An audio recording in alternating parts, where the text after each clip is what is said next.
जय हिंद दोस्तों, मैं राजकुमार आप सभी का स्वागत करता हूं ज्ञानपीठ जीके पॉइंट के इस यूट्यूब चैनल पर।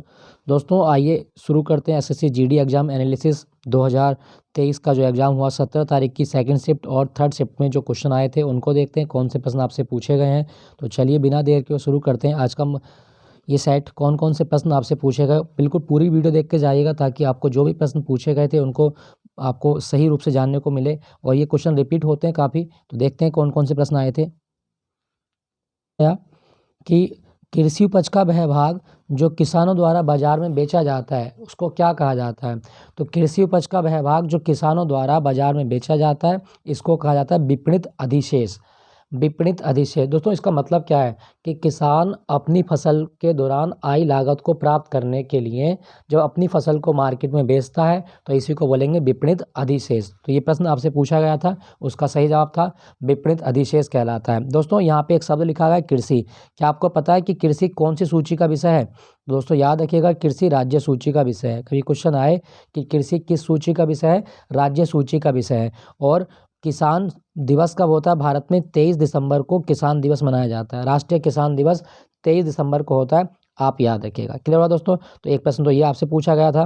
नेक्स्ट प्रश्न आपसे पूछा गया दोस्तों, क्रिकेट में लेग बाई क्या होता है? दोस्तों लेग बाई का मतलब है जब गेंद और बल्ले का कोई संपर्क ही ना हो और गेंद या तो क्रिकेटर खिलाड़ी के शरीर से टकरा कर चली जाए या उसके जो पैड होते हैं या जो गार्ड है उसका उससे टकरा के चली जाए तो उससे रन मिलता है और ये एक्स्ट्रा रन होता है। तो इसका मतलब है कि क्रिकेट में जब गेंद और बल्ले के बीच कोई संपर्क नहीं होता और गेंद शरीर से टकरा कर चली जाए तो उसको जो एक्स्ट्रा रन मिलता है उसको बोलते हैं लेग बाई। देखो यहाँ जो एम्पायर इशारा कर रहा है, ये इशारा कर रहा है कि गेंद जो है वो पैर पे लग के गई है। ये जो इशारा कर रहा है ये लेग बाई का इशारा होता है। ठीक है, तो ये आप याद रखिएगा। दोस्तों मैं बात कर रहा हूँ क्रिकेट की।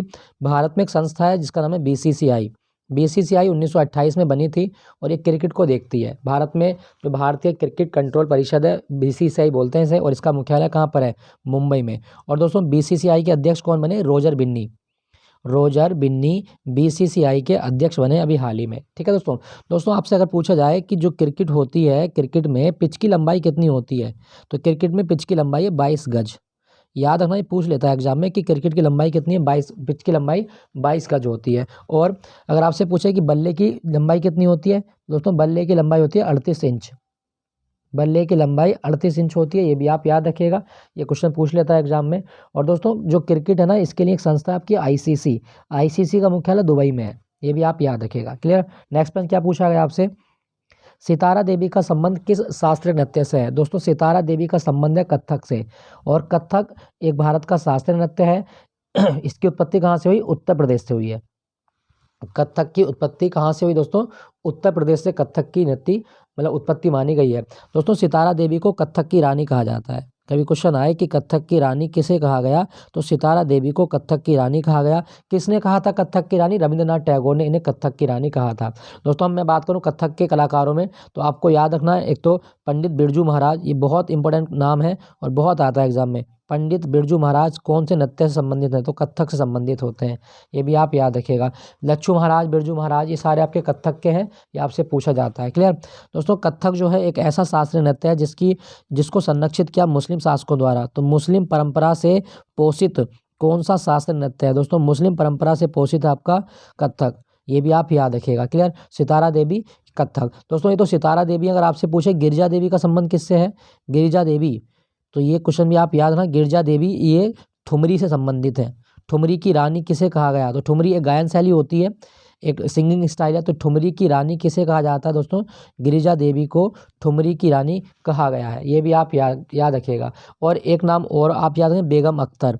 बेगम अख्तर किस क्षेत्र से संबंधित है? तो बेगम अख्तर गजल गायकी से संबंधित है। गजल गायकी बेगम अख्तर, गिरिजा देवी, ठुमरी की रानी, सितारा देवी, कथक की रानी। नेक्स्ट प्रश्न क्या पूछा गया?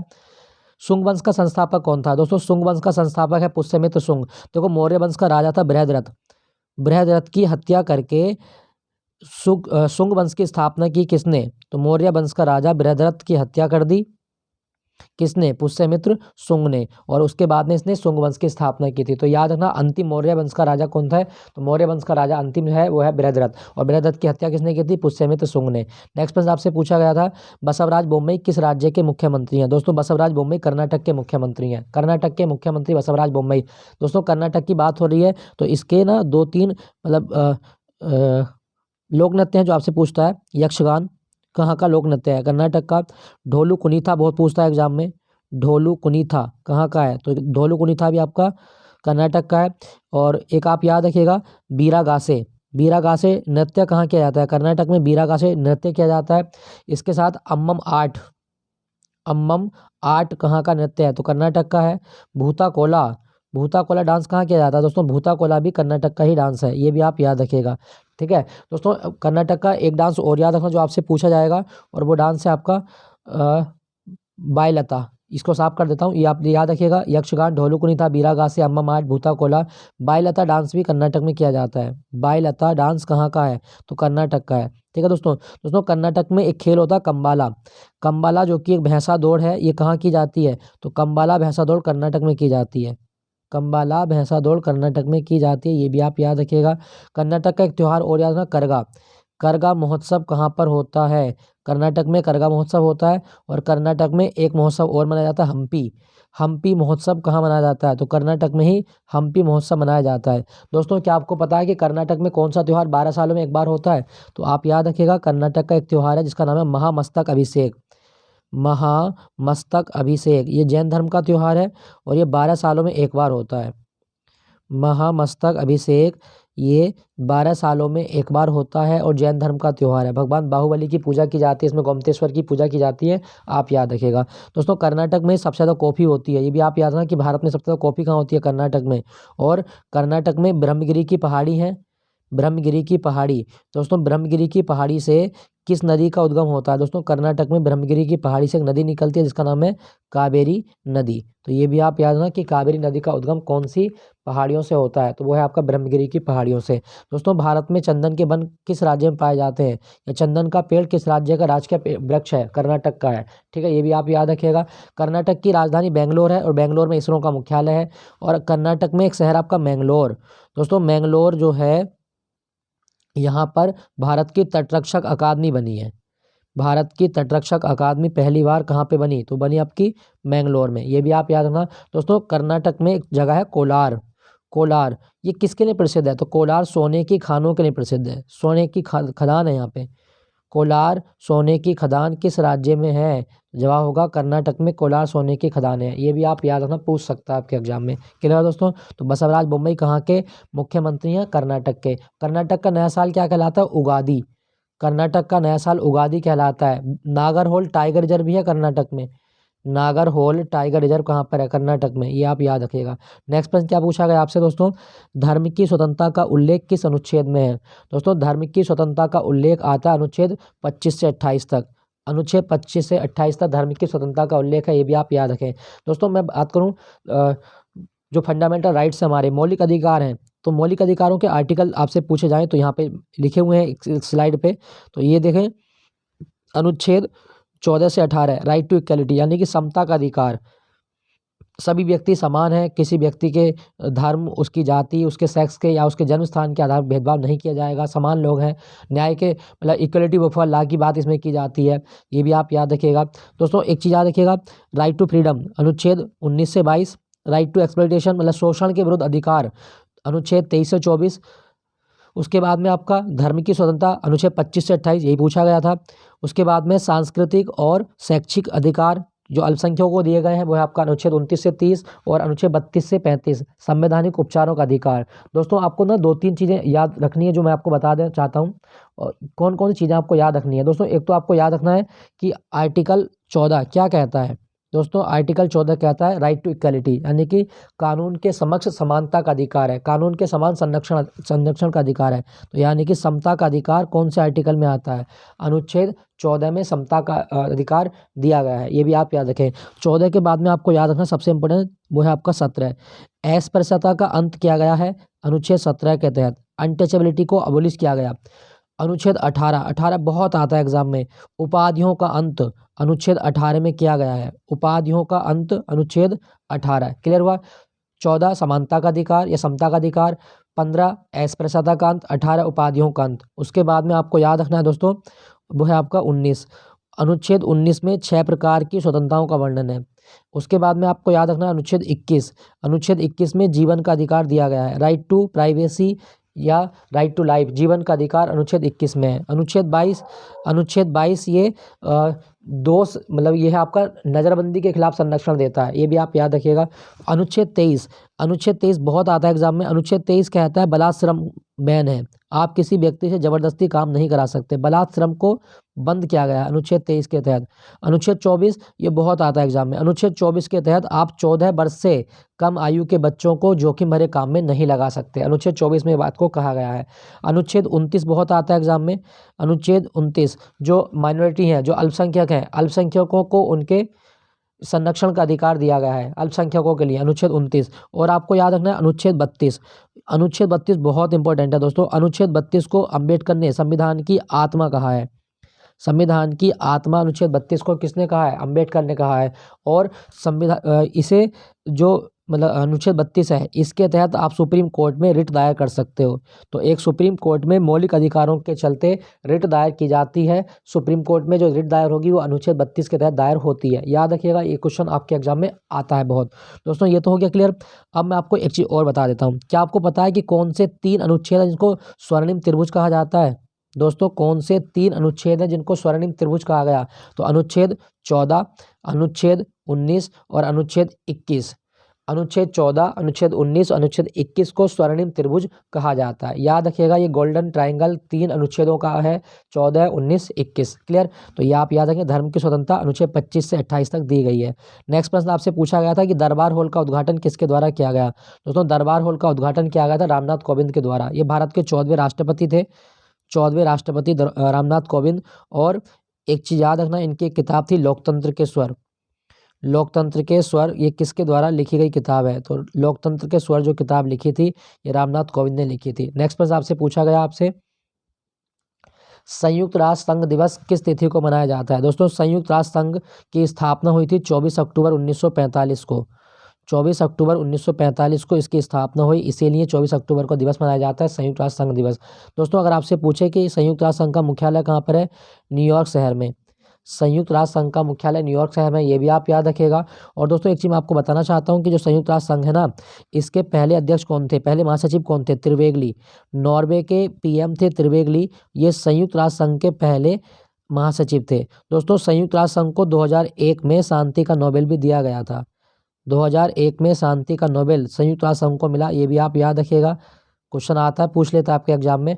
और उस टाइम पे इसके महासचिव कौन थे? Kofi Annan. कोफी अन्नान के टाइम में संयुक्त राष्ट्र संघ को शांति का नोबेल दिया गया था 2001 में।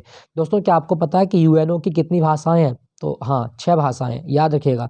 यूएनओ की 6 भाषाएं कौन कौन सी हैं? 6 की 6 बता देता हूँ। इंग्लिश है, फ्रेंच है, फ्रेंच के बाद में रूसी है, रूसी मंदारिन है मतलब चीनी जिसको बोलते हैं चीनी भाषा, अरबी है और स्पेनिश है। तो ये 6 भाषाएं हैं जिनमें संयुक्त राष्ट्र संघ अपने कार्य करता है। स्पेनिश, 6 भाषाएं, 6 की 6 आप याद रखें, अंग्रेजी, फ्रेंच, रूसी, चीनी, अरबी और स्पेनिश। दोस्तों अगर आपसे पूछे कि संयुक्त राष्ट्र संघ जो है इसकी कितने अंग हैं? 6 अंग हैं। संयुक्त राष्ट्र संघ के 6 अंग हैं। और संयुक्त राष्ट्र संघ के वर्तमान महासचिव कौन है? एंटोनियो गुटेरस, एंटोनियो गुटेरस, ये भी आप याद रखिएगा, पूछ लेता है एग्जाम में कि एंटोनियो गुटेरस ये पुर्तगाल के हैं, संयुक्त राष्ट्र संघ के अध्यक्ष हैं। संयुक्त राष्ट्र संघ के इस झंडे में आपको जो पत्ती दिखाई गई हैं, ये जो पत्ती दिख रही हैं ये जैतून की पत्ती है, और जैतून की पत्ती किसका प्रतीक है? शांति का प्रतीक है। क्लियर हुआ? तो ये आप याद रखें, 24 अक्टूबर को इसका दिवस होता है। नेक्स्ट प्रश्न आपसे पूछा गया कि आईपीएल में सबसे महंगा खिलाड़ी कौन था 2022 में? ईशान किशन। आईपीएल 2022 में सबसे महंगा खिलाड़ी ईशान किशन था। और आईपीएल कब शुरू हुए थे? 2008 में आईपीएल से स्टार्ट हुए थे। कभी क्वेश्चन आए कि आईपीएल की शुरुआत कब हुई थी? 2008 में। और आईपीएल की फुल फॉर्म क्या है? Indian Premier League, Indian Premier League ये आईपीएल की फुल फॉर्म होती है, ये भी आप याद रखिएगा। अभी जो सबसे महंगा खिलाड़ी बिका वो बिका है सैम करेन, सैम करेन सबसे महंगा खिलाड़ी बिका है जो पंजाब की टीम ने खरीदा है। ठीक है, नेक्स्ट प्रश्न की ओर चलते हैं। क्या पूछा गया था आपसे? भारतीय रिजर्व बैंक के गवर्नर कौन है, ये क्वेश्चन पूछा गया दोस्तों। दोस्तों आरबीआई के गवर्नर हैं शक्तिकांत दास और 25वें हैं ये। दोस्तों अगर आपसे पूछे कि आरबीआई कब बना था तो 1 अप्रैल 1935 को आरबीआई की स्थापना की गई थी, 1 अप्रैल 1935 को। अच्छा, कौन सा आयोग आया था भारत में, हिल्टन यंग, हिल्टन यंग आयोग बना भारत में, और हिल्टन यंग आयोग की सिफारिश पर आरबीआई की स्थापना की गई 1 अप्रैल 1935 को। ये भी आप याद रखिएगा, ठीक है दोस्तों। दोस्तों आपको एक चीज़ मैं आपको बता दूं, आरबीआई का ये जो लोगो आप दिख रहे होंगे, इसमें एक टाइगर है और इसमें एक पेड़ है। ये टाइगर है रॉयल बंगाल टाइगर और पेड़ है ताड़ का पेड़। तो कभी क्वेश्चन आए कि आरबीआई का शुभंकर क्या है, टाइगर अंडर पॉम ट्री, ये भी आप याद रखना। और आरबीआई जो है इसका मुख्यालय कहाँ पर है दोस्तों, आरबीआई का मुख्यालय मुंबई में है। आरबीआई का मुख्यालय कहाँ पर, मुंबई में। दोस्तों क्या आपको पता है कि भारत में कितनी जगह पर नोट छपता है, 4 जगह पर। भारत में 4 जगह पर, एक तो है आपका नासिक में नोट छपता है, नासिक में प्रिंटिंग प्रेस है हमारी। उसके बाद में है आपका देवास जो कि मध्य प्रदेश में है। पश्चिम बंगाल का सल्बोनी, पश्चिम बंगाल का सल्बोनी और मैसूर, मैसूर, ये 4 जगह पर नोट छापने की प्रेस है आरबीआई की, ये आप याद रखिएगा। क्लियर हुआ दोस्तों। दोस्तों मैं आपको एक चीज़ और बताना चाहता हूँ जो आपसे पूछी जाए कि आरबीआई कितने रुपए का नोट छापता है। कम से कम 2 रुपये का नोट आरबीआई छाप सकता है और अधिकतम 10,000 रुपये का नोट आरबीआई छाप सकता है। आरबीआई क्या 1 रुपये का नोट छापता है, नहीं दोस्तों, आरबीआई 1 रुपये का नोट नहीं छापता, क्योंकि 1 रुपये के नोट पर साइन वित्त सचिव के होते हैं और वो वित्त मंत्रालय का काम है। तो कभी क्वेश्चन आए कि 1 रुपये के नोट पर किसके साइन होते हैं, वित्त सचिव के होते हैं। क्लियर, ये भी आप याद रखें। दोस्तों आरबीआई की बात हो रही है ना, तो कभी आपसे पूछे ये रुपए का संकेत है, ये किस शैली का मिश्रण है, तो आप याद रखिएगा, आप 2 शब्द पढ़ेंगे, एक आर पढ़ेंगे और रे पढ़ेंगे, इन दोनों का मिश्रण है। आर रोमन शैली में होता है और रे देवनागरी शैली में होता है। तो रुपए का संकेत रोमन और देवनागरी शैली का मिश्रण है, ये भी आप याद रखना। और इस संकेत को भारत सरकार ने कब स्वीकृति दी थी, 2010 में स्वीकृति दी थी। क्लियर हुआ, तो ये आप याद रखिएगा। आरबीआई के गवर्नर कौन है, शक्तिकांत दास। और दोस्तों आरबीआई के ना एक गवर्नर थे जिनका नाम है बिमल जलान। बिमल जलान ने अपनी किताब लिखी, उनका नाम है द इंडिया स्टोरी। कभी क्वेश्चन आए कि द इंडिया स्टोरी किताब किसके द्वारा लिखी गई है, तो द इंडिया स्टोरी किताब लिखी गई है बिमल जलान के द्वारा। पूछ सकता है आपके एग्जाम में। आरबीआई के गवर्नर रह चुके हैं बिमल जालान। क्लियर हुआ, तो ये आप याद रखिएगा। नेक्स्ट प्रश्न की ओर चलते हैं, क्या क्वेश्चन पूछा गया, उत्तर प्रदेश के प्रमुख त्यौहार कौन से हैं। दोस्तों उत्तर प्रदेश के प्रमुख त्यौहार ताज महोत्सव, सुलहकुल, बरसाने की लठमार होली, कुंभ और अर्धकुंभ। वैसे तो बहुत सारे त्यौहार हैं लेकिन डिपेंड करेगा ऑप्शन में क्या था। आपको याद है लठमार होली कहाँ होती है, उत्तर प्रदेश में। दोस्तों 2011 की जनगणना में सबसे ज़्यादा आबादी किस राज्य की है, यूपी की। और यूपी के 2 डांस याद रट के जाइएगा, एक चरकुला, चरकुला नृत्य है, और एक आपका है चरकुला कहते हैं, एक होता है नौटंकी, नौटंकी नृत्य है। ये यूपी के नृत्य हैं, चरकुला और नौटंकी यूपी के नृत्य हैं। यूपी के मुख्यमंत्री कौन है, योगी आदित्यनाथ, ठीक है। और योगी आदित्यनाथ की पार्टी का नाम क्या है, बीजेपी, भारतीय जनता पार्टी। कब बनी थी, 6 अप्रैल 1980 को भारतीय जनता पार्टी बनी थी। 6 अप्रैल 1980 को बीजेपी की स्थापना की गई है। नेक्स्ट प्रश्न क्या पूछा गया आपसे, भारत भारत ने पहली बार किस ओलंपिक में भाग लिया था, वर्ष 1900 के पेरिस ओलंपिक में भाग लिया था। ठीक है, भारत ने पहली बार 1900 के पेरिस ओलंपिक में भाग लिया था, ये भी आप याद रखिएगा। दोस्तों यहाँ पे आपको एक चीज़ मैं बता दूं कि जो ओलंपिक दिवस होता है वो 23 जून को होता है। ओलंपिक दिवस 23 जून को मनाया जाता है, ये आप याद रखिएगा। और ओलंपिक खेलों का आयोजन प्रति 4 वर्ष के अंतराल पर होता है, हर 4 साल पर ओलंपिक खेल आयोजित किए जाते हैं। दोस्तों ओलंपिक के झंडे में 5 छल्ले होते हैं, अलग अलग रंगों के होते हैं और इनका अलग अलग मतलब होता है। लाल झंडा या लाल छल्ला है वो अमेरिका को बताता है, काला अफ्रीका को बताता है, नीला जो रिंग है वो आपका यूरोप को बताएगा, पीला छल्ला एशिया को और हरा ऑस्ट्रेलिया को बताता है। तो ये महाद्वीपों का प्रतिनिधित्व करते हैं छल्ले, आप याद रखिएगा। दोस्तों क्या आपको पता है कि जो अंतर्राष्ट्रीय ओलंपिक समिति है इसका मुख्यालय कहाँ पर है, इंटरनेशनल ओलंपिक कमेटी का मुख्यालय लॉजेन शहर में है। अंतर्राष्ट्रीय ओलंपिक समिति का मुख्यालय लॉजेन शहर में है और इसका अध्यक्ष कौन है, थॉमस बॉक। थॉमस बॉक अंतर्राष्ट्रीय ओलंपिक समिति का अध्यक्ष है, ये भी आप याद रखिएगा। क्लियर हुआ। 2024 के ओलंपिक कहाँ खेले जाएंगे, तो 2024 के ग्रीष्मकालीन ओलंपिक होंगे पेरिस में, ये भी आप याद रखिएगा। नेक्स्ट प्रश्न की ओर चलते हैं। अच्छा दोस्तों मैं आपको एक चीज़ और बता दूं, क्या भारत में ओलंपिक संघ है। ओलंपिक की बात हो रही है, अगर आपसे पूछा जाए कि भारतीय ओलंपिक संघ, भारतीय ओलंपिक संघ इसकी स्थापना कब की गई थी। दोस्तों भारतीय ओलंपिक संघ की स्थापना की गई 1927 में। भारतीय ओलंपिक संघ की स्थापना 1927 में की गई और दोराबजी टाटा, दोराबजी टाटा भारतीय ओलंपिक संघ के पहले अध्यक्ष थे, ये भी आप याद रखिएगा। और अभी कौन बनी है, वो बनी है PT Usha, PT Usha. Next प्रश्न क्या पूछा गया, पश्चिम बंगाल की राजधानी क्या है। दोस्तों पश्चिम बंगाल की राजधानी है कोलकाता, कोलकाता पश्चिम बंगाल की राजधानी है, ये प्रश्न आपसे पूछा गया। दोस्तों मैं आपको एक चीज़ बता दूं, जो कोलकाता है ना, यहाँ से 2-3 प्रश्न आपके एग्जाम में पूछ सकता है। देखो क्या क्या प्रश्न आ सकते हैं। अगर क्वेश्चन आए कि भारत में पहला मदरसा किस शहर में स्थापित किया गया। सन 1780 में भारत में पहला मदरसा बना था कलकत्ता में। क्लियर हुआ। उसके बाद में आपको याद रखना है कलकत्ता के बारे में कि यहाँ पर भारत की पहली सूती कपड़ा मिल भी स्थापित की गई। हालांकि ये बाद में जल्दी बंद कर दी गई, लेकिन भारत की पहली सूती कपड़ा मिल कहाँ पर स्थापित की गई थी, तो वो की गई थी आपकी कलकत्ता में। ये भी आप याद रखें। इसके साथ साथ भारत में पहला जो हाई कोर्ट बना, दोस्तों भारत में पहला हाई कोर्ट भी कहाँ बना था, कलकत्ता में। भारत में पहला हाई कोर्ट कहाँ बना, कलकत्ता में। 1862 में भारत में पहले हाई कोर्ट की स्थापना कलकत्ता में की गई। और भारत में पहली जूट मिल, भारत की पहली जूट मिल 1855 में स्थापित की गई थी कलकत्ता में। कहाँ पर, रिसड़ा में। भारत की पहली जूट मिल कहाँ पर स्थापित की गई, रिसड़ा। रिसड़ा कलकत्ता में एक जगह है, ये भी आप याद रखिएगा। ठीक है दोस्तों कलकत्ता एक ऐसा शहर है जिसमें 2 रेलवे जोन के मुख्यालय हैं। क्या आप बता सकते हैं कौन कौन से? तो आपको याद रखना है, एक तो पूर्वी रेलवे जोन का मुख्यालय कहाँ पर है, कलकत्ता में। और एक दक्षिण पूर्वी रेलवे जोन का मुख्यालय कहाँ पर है, कलकत्ता में। तो दोनों आपको याद रखने, एक पूर्वी रेलवे जोन और एक दक्षिण पूर्वी रेलवे जोन का मुख्यालय कलकत्ता में। क्लियर हुआ दोस्तों। और कलकत्ता जो है ये कौन सी नदी के तट पर है, हुगली नदी के तट पर है। दोस्तों कलकत्ता का वास्तुकार कौन है, जॉब चारनोक। कलकत्ता को मतलब डिजाइन करने का श्रेय किसको दिया गया है, जॉब चारनोक को कलकत्ता को डिजाइन करने का श्रेय दिया जाता है। ये भी आप याद रखिएगा। ठीक है दोस्तों, तो ये सारे बिंदु आप याद रखें। तो पश्चिम बंगाल की राजधानी है कलकत्ता। पश्चिम बंगाल का राज्यपाल है CB आनंद बोस। ये पश्चिम बंगाल के राज्यपाल बनाए गए हैं, याद रखिएगा इसके बारे में। और पश्चिम बंगाल जो है ना, इसका एक डांस भी याद रखना, इसका डांस है आपका गंभीरा। भारत में गंभीरा डांस किस राज्य में किया जाता है, तो गंभीरा डांस किया जाता है पश्चिम बंगाल में। बिरता भी याद रखिएगा, बिरता डांस कहाँ का है, तो पश्चिम बंगाल का। और एक याद रखिएगा कीर्तन कहाँ का, आपका पश्चिम बंगाल का। क्लियर। नेक्स्ट प्रश्न आपसे पूछा गया, सविनय अवज्ञा आंदोलन की शुरुआत गांधी जी ने कहाँ से की थी। दोस्तों नमक कानून के खिलाफ गांधी जी ने CDM लॉन्च किया था, और इसकी शुरुआत की थी 12 मार्च 1930 से। साबरमती से लेकर दांडी इन्होंने यात्रा तय की थी अपने 78 अनुयायियों के साथ में। तो गांधी जी के साथ उनके कितने लोग थे, 78 अनुयायी थे उनके। और ये जो मतलब डिस्टेंस थे साबरमती से दांडी तक, इन्होंने 241 मील का रास्ता कवर किया था 24 दिन में। 241 मील का रास्ता 24 दिन में कवर किया था। और दांडी पहुंचकर गांधी जी ने नमक उठाकर नमक कानून को तोड़ दिया था। ये भी आप याद रखिएगा। क्लियर हुआ। तो ये साबरमती आश्रम से स्टार्ट किया गया था। दोस्तों यहाँ पे ना एक चीज़ लिखी गई है आपकी, गांधी जी, अगर आपसे पूछे जाए कि गांधी जी की कोई किताब जो आपको याद हो, तो आपको याद है पाथवे टू गॉड। ये किसके द्वारा लिखी गई है, तो गांधी जी के द्वारा लिखी गई पाथवे टू गॉड।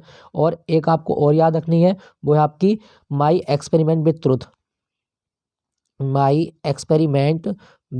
ये किसके द्वारा लिखी गई किताब है, तो my experiment with truth. Gandhi ji की आत्मकथा का नाम है सत्य के साथ मेरे प्रयोग, माई एक्सपेरिमेंट विद ट्रुथ।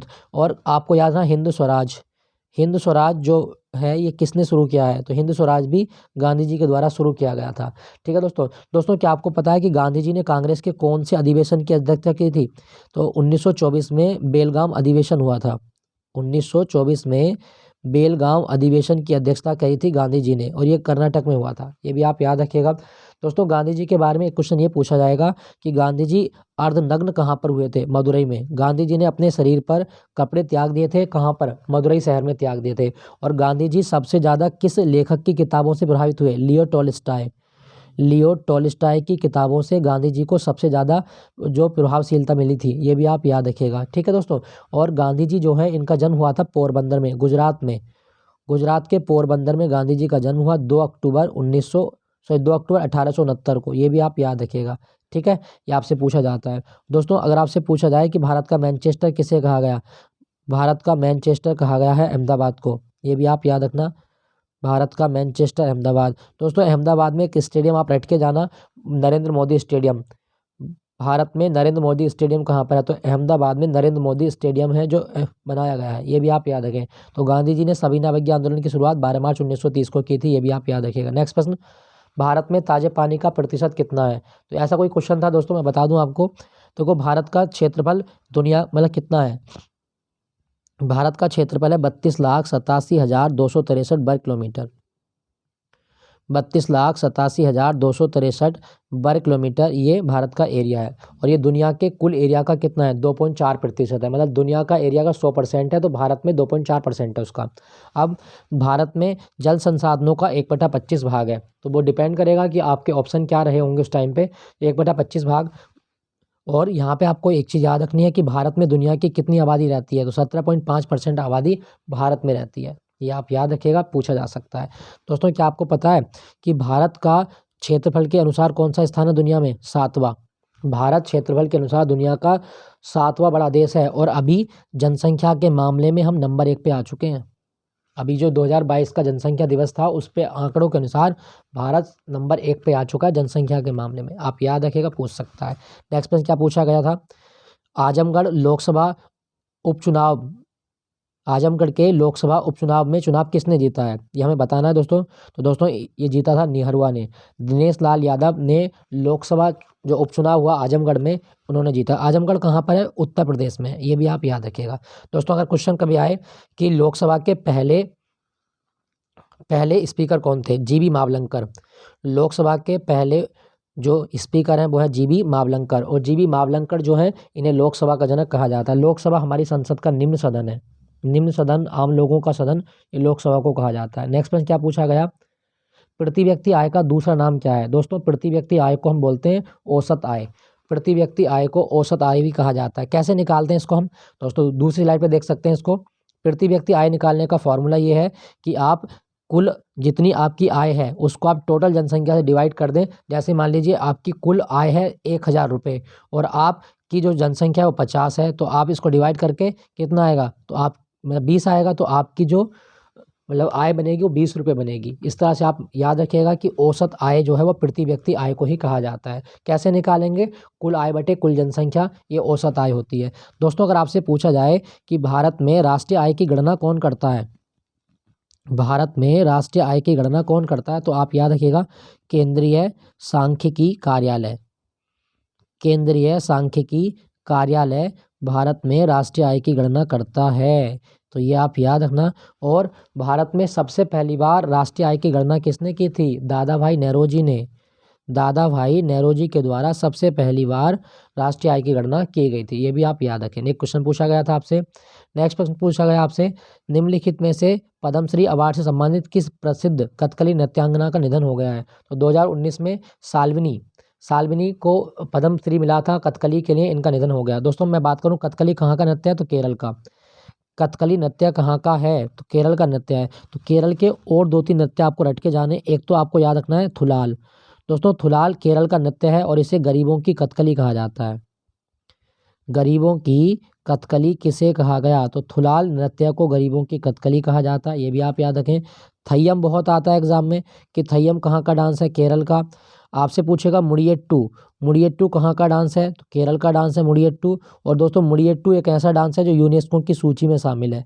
कभी क्वेश्चन आए कि केरल का कौन सा नृत्य यूनेस्को की सूची में शामिल है? मुड़ियट्टू। क्लियर हुआ? और दोस्तों आपको याद रखना है और कौन से डांस आपसे पूछे जा सकते हैं, तो केरल का एक डांस और याद रखिएगा, मोहिनी अट्टम। मोहिनी अट्टम भगवान विष्णु को समर्पित है ये। तो मोहिनी अट्टम की उत्पत्ति भी केरल से हुई है। और केरल में जितने भी कली वाले डांस हैं, अगर किसी भी नृत्य में आपको कली दिखाई दे, कोल कली, पुक कली, मरगम कली, कैकोटिट कली, कथकली, परिचा कली, सारे कली वाले डांस केरल के हैं। ये भी आप याद रखना। दोस्तों केरल का एक त्योहार याद है, मकर बिलक्कू। मकर बिलक्कू त्योहार कहाँ मनाया जाता है? केरल में। केरल का नया साल क्या है? विशु पर्व। विशु पर्व। केरल में एक त्योहार और होता है ओणम। ओणम, ये भी आप याद रखिएगा। केरल की राजभाषा क्या है? मलयालम। और केरल में एक चीज़ याद रखिएगा कि कोचीन है। कोचीन को अरब सागर की रानी कहा जाता है। कभी क्वेश्चन आए कि अरब सागर की रानी किसे कहा गया? कोचीन को अरब सागर की रानी कहा जाता है। ठीक है, तो इसका सही जवाब क्या होगा? साल्विनी को पद्मश्री मिला था जिनका निधन हुआ था हाल ही में। नेक्स्ट प्रश्न आपसे पूछा गया, स्वच्छ भारत मिशन की शुरुआत कब हुई? दोस्तों स्वच्छ भारत मिशन की शुरुआत 2 अक्टूबर 2014 को हुई थी, जब गांधी जी की 150वीं जयंती को श्रद्धांजलि देने के लिए हमने 2 अक्टूबर 2014 को शुरू किया था स्वच्छ भारत मिशन। और इसका मतलब क्या था कि 2019 तक, 2 अक्टूबर 2019 तक गांधी जी को श्रद्धांजलि देंगे भारत को स्वच्छ बनाकर। ये भी आप याद रखिएगा। ठीक है दोस्तों अभी ना भारत में स्वच्छ सर्वेक्षण जो SBM 2.0 ये स्टार्ट कर दिया गया है। स्वच्छ सर्वेक्षण 2.0 ये कब से कब तक रहेगा, तो 1 अक्टूबर 2021 से 1 अक्टूबर 2021 से 2026 तक चलेगा। ये याद रखना, स्वच्छ भारत मिशन 2.0 ये 2021 से 2026 तक चलेगा। क्लियर। नेक्स्ट प्रश्न देखें क्या पूछा गया आपसे। ना मैं आपको एक चीज बता दूं, एक योजना और आ सकती है आपके एग्जाम में, और वो है नमामि गंगे। भारत सरकार ने नमामि गंगे योजना की शुरुआत कब की थी, तो ये आ सकता है आपके एग्जाम में, तो आप याद रखना नमामि गंगे योजना की शुरुआत की थी 2014 में। क्लियर। 2014 में नमामि गंगे मिशन की शुरुआत की गई है। नेक्स्ट प्रश्न, भारत के 49वें मुख्य न्यायाधीश कौन बने हैं। दोस्तों भारत के 49वें मुख्य न्यायाधीश, 50वें कौन बने, दोनों मैंने आपको लिख दिए। 49वें बने थे उदय उमेश ललित यानी कि यू ललित। 50वें हैं जस्टिस डी वाई चंद्रचूड़। तो 50वें न्यायाधीश हैं आपके डी वाई चंद्रचूड़, और 49वें थे आपके यू ललित। 51वें कौन होंगे, तो 51वें जज होंगे भारत के, वो होंगे राजेश खन्ना।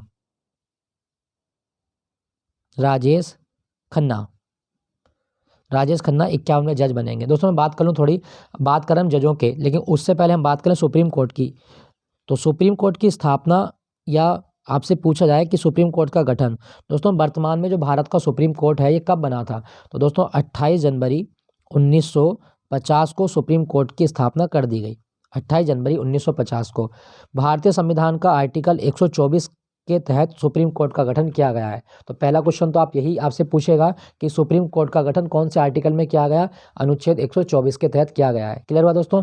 अच्छा, ये तो हो गया आपका सुप्रीम कोर्ट के बारे में। जो सुप्रीम कोर्ट है, सुप्रीम कोर्ट के जज की सेवानिवृत्ति की आयु कितनी है, दोस्तों सुप्रीम कोर्ट का जज 65 वर्ष की आयु में क्या होता है, रिटायर्ड होता है। ये भी आप याद रखिएगा। और सुप्रीम कोर्ट के जज की नियुक्ति कौन करता है, दोस्तों भारत में जो सुप्रीम कोर्ट का मुख्य न्यायाधीश होता है उसकी नियुक्ति राष्ट्रपति द्वारा की जाती है, और ये अपना त्यागपत्र भी किसको सौंपेगा, राष्ट्रपति को सौंपेगा। याद रखना कि सुप्रीम कोर्ट का जो मुख्य न्यायाधीश है वो अपना त्यागपत्र किसको सौंपता है, राष्ट्रपति को सौंपता है। क्लियर हुआ दोस्तों। दोस्तों क्या आपको पता है कि सुप्रीम कोर्ट बनने के मुख्य जज बनने की योग्यता क्या है, तो सुप्रीम कोर्ट में जज बनने की योग्यता, एक तो भारत का नागरिक हो, दूसरा आप किसी हाई कोर्ट में 5 साल तक जज बने रहे हो, आपने जज के रूप में काम किया हो किसी हाई कोर्ट में, या फिर क्या हो, किसी हाई कोर्ट में आप 10 वर्ष तक एक अधिवक्ता यानी कि एडवोकेट रहे हो, 10 वर्ष तक एक अधिवक्ता रहे हों, या फिर 5 साल तक आप एक जज के रूप में कार्य कर चुके हों, तो ये सुप्रीम कोर्ट के जज बनने की योग्यता होती है। और राष्ट्रपति के निगाह में आप एक मतलब न्यायवेत्ता हो, विधिवेत्ता होने चाहिए। दोस्तों क्या आपको पता है कि सुप्रीम कोर्ट एक अभिलेख न्यायालय है, ये कौन से आर्टिकल में लिखा गया है, बहुत आता है एग्जाम में ये। तो सुप्रीम कोर्ट एक अभिलेख न्यायालय है, ये कौन से आर्टिकल में लिखा गया, दोस्तों आर्टिकल 129 में लिखा गया है कि सुप्रीम कोर्ट एक अभिलेख न्यायालय है। सुप्रीम कोर्ट एक अभिलेख न्यायालय है, आर्टिकल 129 में ये बात को लिखा गया। याद रखिएगा इसके बारे में। भारत में कितने हाई कोर्ट है वैसे, तो 25 हाई कोर्ट हैं। ठीक है, तो ये आपसे पूछा गया था। 49वें जज कौन है आपके, वो है आपके यू ललित। नेक्स्ट प्रश्न आपसे पूछा गया, भारत के मुख्य आर्थिक सलाहकार कौन है। दोस्तों भारत के मुख्य आर्थिक सलाहकार हैं डॉक्टर बी अनंत नागेश्वरन। भारत के मुख्य आर्थिक सलाहकार कौन है, अनंत नागेश्वरन, ये आप याद रखिएगा। दोस्तों अगर आपसे पूछा जाए कि भारत में जो राजस्व सचिव है वो कौन है, भारत के राजस्व सचिव कौन बने थे अभी हाल फिलहाल में, तो दोस्तों आप याद रखिएगा राजस्व सचिव जो बने वो बने थे आपके संजय मल्होत्रा।